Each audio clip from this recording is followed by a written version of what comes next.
क्या ट्रंप अब अपनी ही बिछाई बिसात में फंस चुके हैं? क्या जिस जंग को उन्होंने जीत का जरिया माना था वही अब उनके लिए हारे हुए दांव जैसा बन गया है? दरअसल मिडिल ईस्ट में युद्ध का 15वां दिन आज है। तेल की कीमतें आसमान छू रही हैं और दुनिया भर की अर्थव्यवस्थाएं दहल उठी हैं। हालात इतनी खराब है कि ट्रंप के अपने सलाहकार जैसे डेविड सैक्स अब सार्वजनिक रूप से कह रहे हैं कि बहुत हुआ, अब बाहर निकलने का रास्ता खोजो, जीत घोषित करो और बाहर निकल जाना चाहिए। वहीं रॉयटर्स की रिपोर्ट के मुताबिक ट्रंप के सलाहकार इस बात पर बटे हुए हैं कि इस युद्ध को कब और कैसे खत्म घोषित किया जाए। वहीं ट्रंप के पक्ष में जो बोल रहे हैं वो भी हर रोज बयान बदल रहे हैं। तो क्या ट्रंप का स्ट्रॉन्ग लीडर वाला नैरेटिव अब बिखर रहा है? क्या वो अपनी ही टीम के बीच घिर चुके हैं? आज हम समझेंगे कि ट्रंप का यह फंसाव पूरी दुनिया के लिए क्या संकेत दे रहा है। क्या सच में ट्रंप अब एग्जिट के रास्ते में की तलाश में है या कुछ और है? नमस्कार, मैं हूं अंकुर, आप देख रहे हैं सत्यनिधि का खास शो सवाल शीतल पी सिंह से, जहां खबर की सतही परत को हटाकर उन सवालों की गहराई तक उतरते हैं जो अक्सर शोर शराबे में दब जाते हैं। शीतल जी, ट्रंप के लगातार व्हाइट हाउस में उनके सलाहकार और बाकी अमेरिका में बड़ा बटाव है कि आधे लोग इधर बट गए हैं, आधे लोग उधर बट गए हैं। कुछ ट्रंप की बुराई कर रहे हैं ईरान पे फैसले की। क्या कहेंगे सर, ये उथल पथल क्यों? देखिए, ऐसा है कि इसके होने की वजह है अमेरिकी जनता में इस युद्ध को लेके उत्साह नहीं है। ट्रंप के पास एक हार्डकोर समर्थकों की टीम है, जैसे भारत में मोदी जी के साथ है या दक्षिण पंथ के नेताओं के साथ दुनिया में रहती है, लेकिन उसकी संख्या बहुमत को नहीं छूती है। अभी मैं एक सर्वेक्षण के कुछ आपको आंकड़े बताऊंगा जो लेटेस्ट है, और चूंकि उसकी वजह से ऐसे बहुत सारे सर्वेक्षण आए हैं, लगभग सभी सर्वेक्षणों में एक राय स्पष्ट है कि अमेरिका की बहुमत जनता इस युद्ध के पक्ष में नहीं है।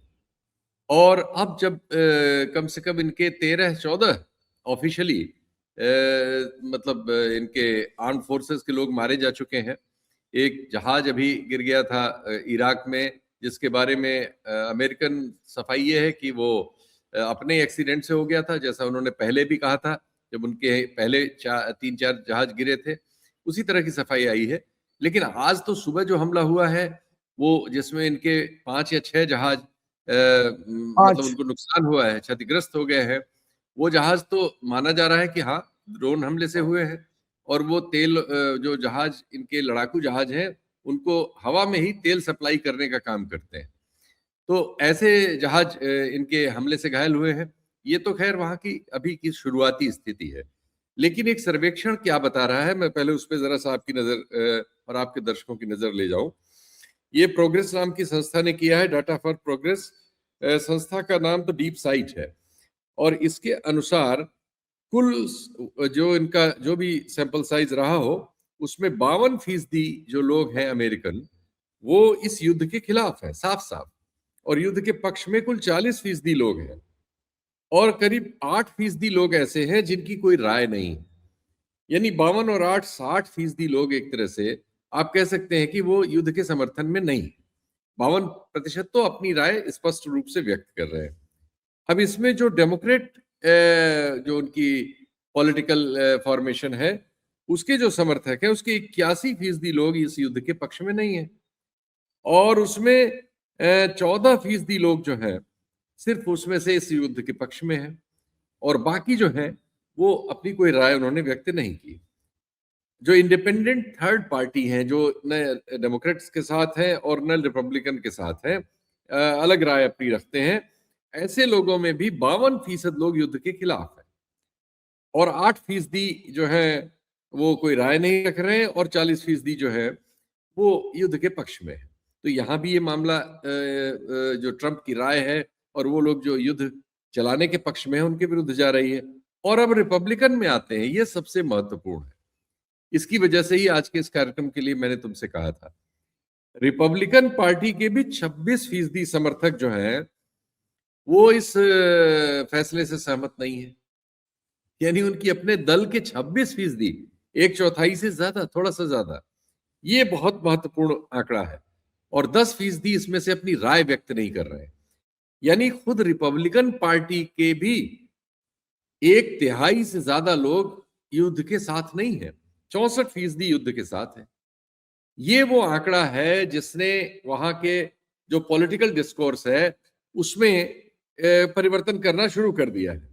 और उस परिवर्तन से क्या परिवर्तन हो रहा है, अब हम लोग उसकी बात करते हैं जो तुम्हारे इंट्रो में था।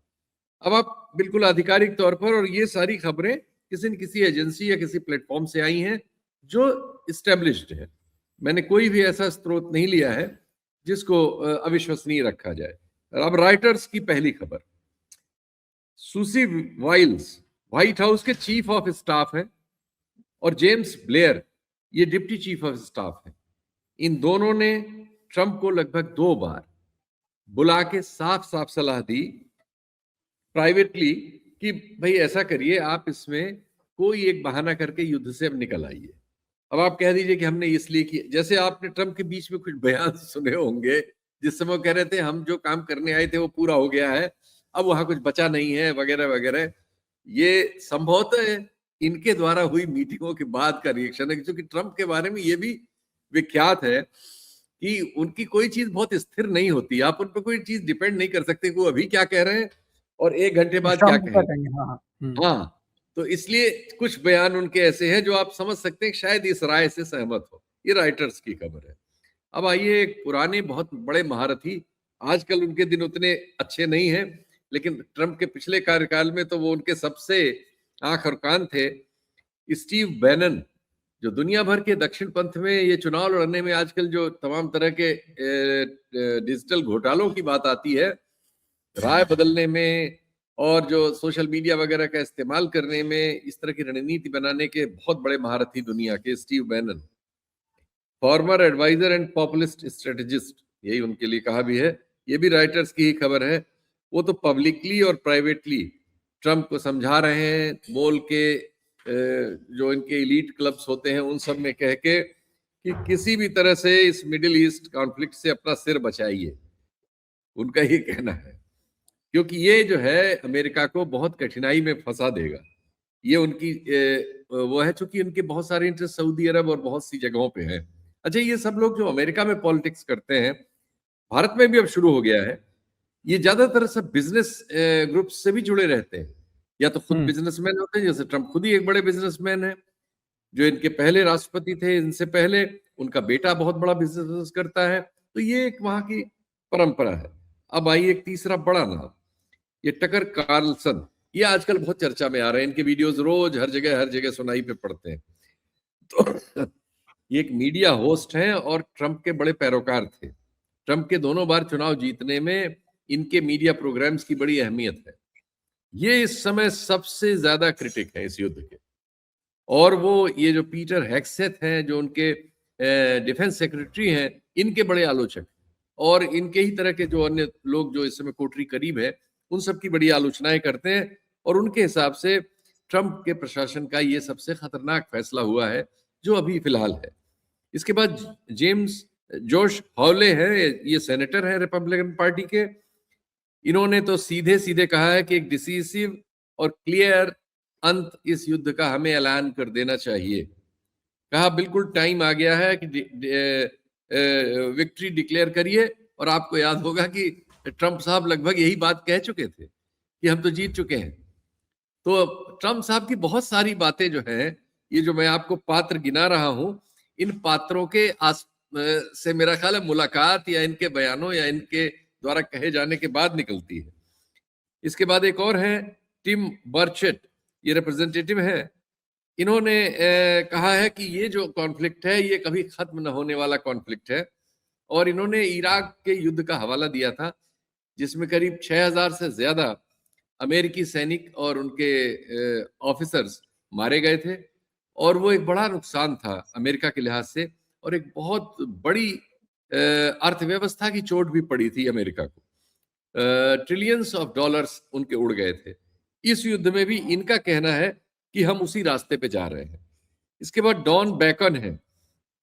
इन्होंने कहा कि ये जो चीजें हैं हमें, अब ये तो और भी आगे की बात कर रहे हैं, thehill.com में आया है इन दोनों का, कि ये हमें फ्यूचर वॉर प्रेसिडेंट्स के हाथ में सारा का सारा ये रखना ठीक नहीं होगा। ये तो ये सब बातें कर रहे हैं।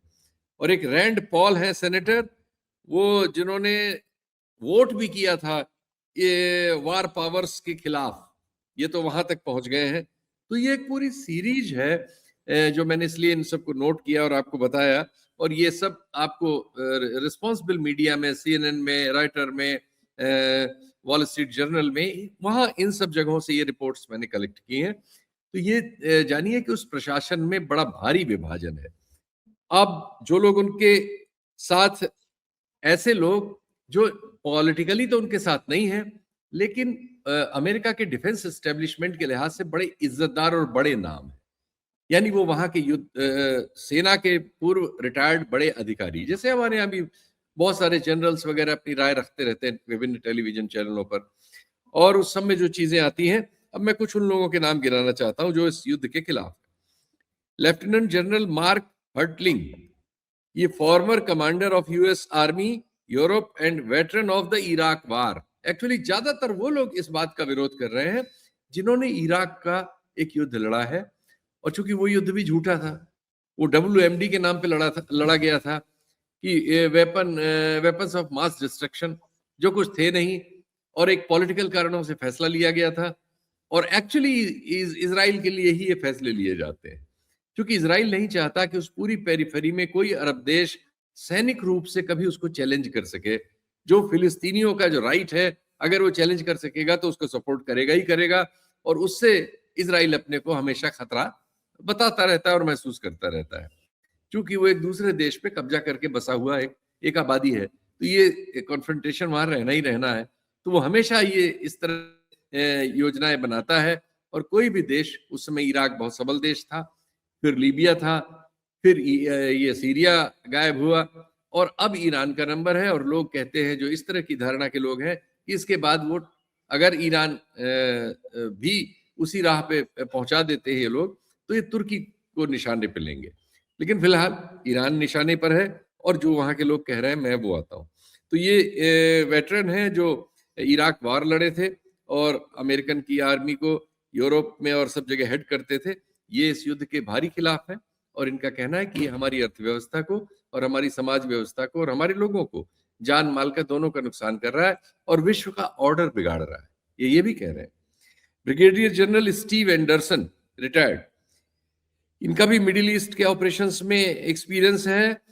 उन्होंने कहा है ट्रम्प से कि वक्त हो गया है, आप विक्ट्री डिक्लेयर करके तुरंत वहां से निकल आइए। अच्छा, ये ज्यादातर लोग इसमें से, चाहे पॉलिटिकल हैं या आर्मी के हैं, ये टेक्टिकल सलाह दे रहे हैं कि आप जो है कहीं हम जीत गए और निकल आइए। और इसीलिए देखिए बीच बीच में ट्रम्प भी यही भाषा बोलते हैं। तो इन बातों का असर है उन पर, यह भी देखना होगा। इसलिए हमें नहीं मालूम कि कब किसी रात हम एकाएक सुनेंगे कि अमेरिका युद्ध से अपना झंडा बिल्ला लेके वापस है। लेकिन फिलहाल अभी वो स्थिति नहीं है। अभी तो मैं सिर्फ एक राय बता रहा हूं जो उनके प्रशासन में। इसके बाद major general Randy Manner, retired, ये मिलिट्री एडवाइजर रहे हैं, कॉम्बैट एक्सपीरियंस है इनका, और ये कह रहे हैं कि, ये तो ज्यादा आलोचक है, ये कह रहे हैं कि हमारे आपका जो एडमिनिस्ट्रेशन है, ट्रम्प साहब को सलाह दे रहे हैं, ये रोज नए गोल बदलता है कि हम इस काम के लिए गए हैं, फिर कहता है नहीं हम इस काम के लिए गए हैं, फिर कहता है हम रिजीम चेंज के लिए गए हैं, फिर कहता है हम बैलिस्टिक मिसाइल रोकने गए हैं, कभी आणविक हथियार रोकने गए। भाई एक बार तय करो किस लिए गए हो। रोज गोल बदलना ये कोई लीडरशिप की निशानी नहीं है। इनकी आलोचना का ये आधार है। जनरल लॉयड ऑस्टिन, रिटायर्ड, ये 4 स्टार आर्मी जनरल हैं और former secretary of defence, Biden के ये डिफेंस सेक्रेटरी रहे हैं, सेक्रेटरी ऑफ डिफेंस। इन्होंने कहा है कि ईरान से लड़ाई जो है वो मेजर रिस्क है, कैटास्ट्रोफिक है, और अमेरिकन नागरिकों के लिए दुनिया भर में खतरा पैदा करने का औजार बनेगी। और उन्होंने कहा है कि ट्रम्प प्रशासन अपने लोगों को खाड़ी के देशों में अपने हाल पे छोड़ के भाग खड़ा हुआ है। ये तो चूंकि मैं कह सकता हूं कि बाइडेन प्रशासन के साथ जुड़े थे, इसलिए इन्होंने, शायद इनका गुस्सा और ज्यादा है। और जनरल डेविड पेट्रियोस, ये 4 स्टार आर्मी जनरल हैं, बहुत प्रसिद्ध हैं, CIA के डायरेक्टर रहे हैं पहले, इराक में भी कमांडर थे, अफगानिस्तान में भी कमांडर थे। इन्होंने कहा है कि युद्ध में जाना ही नहीं चाहिए था, हमें इजराइल के बारगेन का समझा बुझा के मुकाबला करना चाहिए था, और जो हमने किया है उससे हम फंस गए हैं। ये इनका आकलन है। अब आते हैं कि ट्रम्प साहब क्या युद्ध में इस इतने लोगों के उनके विरोध में होने के बाद भी, जनता में उनके इस फैसले के खिलाफ आलोचना होने के बाद भी, आखिर वो लड़ाई क्यों लड़ रहे हैं? तो इसमें बात आती है कि उनके प्रशासन के कौन कौन लोग युद्ध को लेके वार मॉन्गर है, जैसे अमेरिकन मीडिया और अमेरिका में जो इंटेलेक्चुअल फील्ड में जो बात कही जाती है कि उनके वार मॉन्गर्स कौन कौन है, यानी जो लड़ाई झगड़े के लिए उकसाने वाले लोग कौन है। सबसे बड़ा नाम इसमें वही पीट हेगसेथ का आता है, जो डिफेंस सेक्रेटरी हैं। और इनके बारे में बहुत सारी दूसरी कहानियां हैं जो आज के कार्यक्रम में मैं नहीं बताऊंगा, लेकिन समहाउ कुल मिला जुला के ये ऐसे सज्जन हैं, ये इनके बारे में कहा जाता है ये न्यूक्लियर प्रोग्राम तक सोच सकते हैं। ये सबसे खतरनाक व्यक्ति माने जा रहे हैं ट्रंप प्रशासन में, जो ट्रंप साहब को इस युद्ध में डाले रखने के लिए या अमेरिका को इस युद्ध में डाले रखने के लिए सबसे ज्यादा जिद करते हैं। मीडिया के सामने जब ये आते हैं तो बहुत एरोगेंट ढंग से आते हैं और ये अपने मतलब आग्रहों पर बहुत ज्यादा दृढ़ है, ऐसा अखबारों के टिप्पणीकारों का मानना है। सीएनबीसी का, वॉल स्ट्रीट जर्नल का, इनके बारे में मैंने 2-3 जगह इसीलिए पढ़ा कि ये राय अकेले एक की तो नहीं है, लेकिन ज्यादातर जगहों पे टिप्पणीकार इनके बारे में यही कह रहे हैं। और ट्रम्प लॉस तो खुद एंजल्स भी कह चुके हैं, शीतल जी, ट्रम्प तो खुद कह चुके हैं, एक कुशनर का नाम लिया, पीट हेगसेथ का नाम लिया, कि इन्होंने ही जी कहा था कि हमला कर दीजिए, सलाह इनकी थी। जी जी जी जी जी बिल्कुल आपने सही समय पे सही हस्तक्षेप किया। दूसरे थोड़े पॉलिश्ड लेकिन फिर भी युद्ध के पक्षकार Marco Rubio, secretary of state, जो वहाँ के हमारे यहाँ के कैबिनेट सेक्रेटरी जैसी पोजीशन है, बहुत इंपॉर्टेंट पोजीशन होती है। हमारे यहाँ तो कैबिनेट सेक्रेटरी होते तो हैं, लेकिन इंपॉर्टेंट होते हुए भी जनरली पीएमओ वगैरह में जो सेक्रेटरी होते हैं वो ज्यादा इंपॉर्टेंट हो जाते हैं, लेकिन ये बहुत इंपॉर्टेंट आदमी है और ये इस प्रशासन के आइडियोलॉजिकल बैकबोन है। ये चीजों के प्रति बहुत क्लियर हैं और म्यूनिख में इन्हीं का भाषण था जो दुनिया में बहुत कोट हुआ है और जिससे दुनिया में ऑर्डर की नई परिभाषा पर बहस चल रही है। आपके कार्यक्रम में मैं उस पर जाके समय नहीं खर्च करूंगा। ये एक महत्वपूर्ण कड़ी है इस प्रशासन की, जिनकी वजह से युद्ध हो रहा है। और सबसे बड़बोले यानी भारत के गिरिराज सिंह के अमेरिकन डुप्लीकेट आप कह सकते हैं, वो है लिंडसे ग्राहम। अभी भी इन्होंने कल परसों में एक बहुत ऐसी बात की थी। तो ये ज्यादा जोर से युद्ध के समर्थक हैं। और टॉम कॉटन एक सेनेटर हैं, वो इस एक्शन को लगातार चलाए रहने के लिए कहा जाता है हेगसेथ के साथ ये उनके सहयोगी स्वर हैं। माइक जॉनसन है एक हाउसकीपर, ये भी अभी तक कर रहे थे लेकिन कल से ये चुप है, पता नहीं। मार्क लेमिन ये एक मीडिया कमेंटेटर हैं और ट्रंप के एसोसिएट हैं। हालांकि इनका कहना कहा जाता है कि ये जो इजरायली लॉबी है ये कहीं उससे हॉकिश ग्रुप जो है ये उससे एसोसिएट माने जाते हैं वहां। और फिर वही नाम जो तुमने बताया, जेरेड कुशनर और स्टीव विटकॉफ। तो असली ये 3 नाम, जेरेड कुशनर, स्टीव विटकॉफ और हेगसेथ, ये 3 प्रमुख हैं जो रोज मतलब इस लड़ाई को आगे चला रहे हैं। कितने दिन चला पाएंगे देखते हैं। बाकी जो है वो थोड़े थोड़े, और उसमें हाँ सबसे बुरा आप कह सकते हैं वोकल लेवल पे इस समय लिंडसे ग्राहम का रोल है। तो ये सीन है भाई। सारी दुनिया की सांस जिसकी वजह से अटकी हुई है, करीब 5 ट्रिलियन जो डॉलर की रकम दुनिया भर के शेयर बाजारों से उड़ गई है। करीब 2 लाख के आसपास तो मेरे ही उड़ गए हैं भाई 3 लाख के आसपास मेरे शेयर मार्केट में थे, 1 लाख के आसपास बचे हैं, ज्यादा नहीं थे, बहुत थोड़े से थे, लेकिन मेरे भी उड़ गए हैं। तो सारी दुनिया में 15 करोड़ लोग तो हमारे भारत में है शेयर मार्केट में, सारी दुनिया में 50 करोड़ से ज्यादा लोग, 60 करोड़ लोग हैं।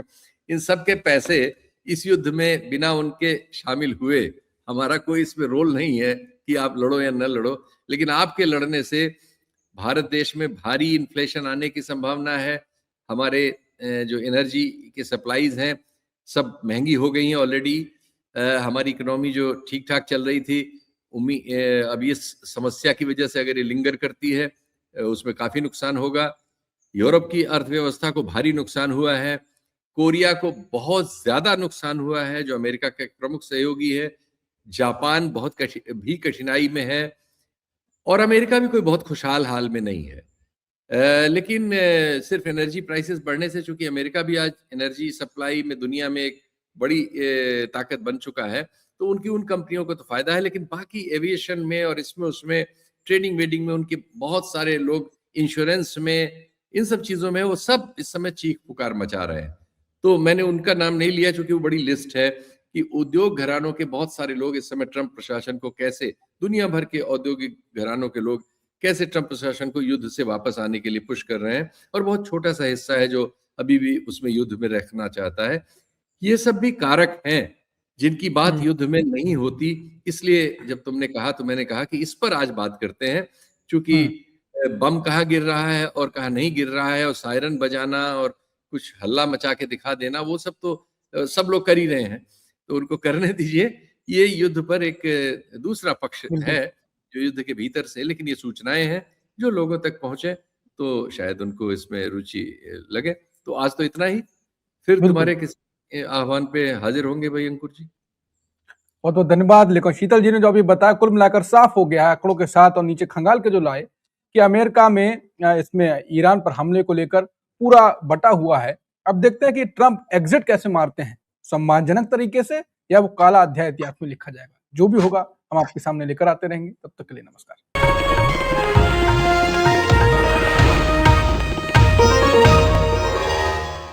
Copyright disclaimer under Section 107 of the Copyright Act 1976. Allowance is made for fair use for purposes such as criticism, comment, news reporting, scholarship, and research.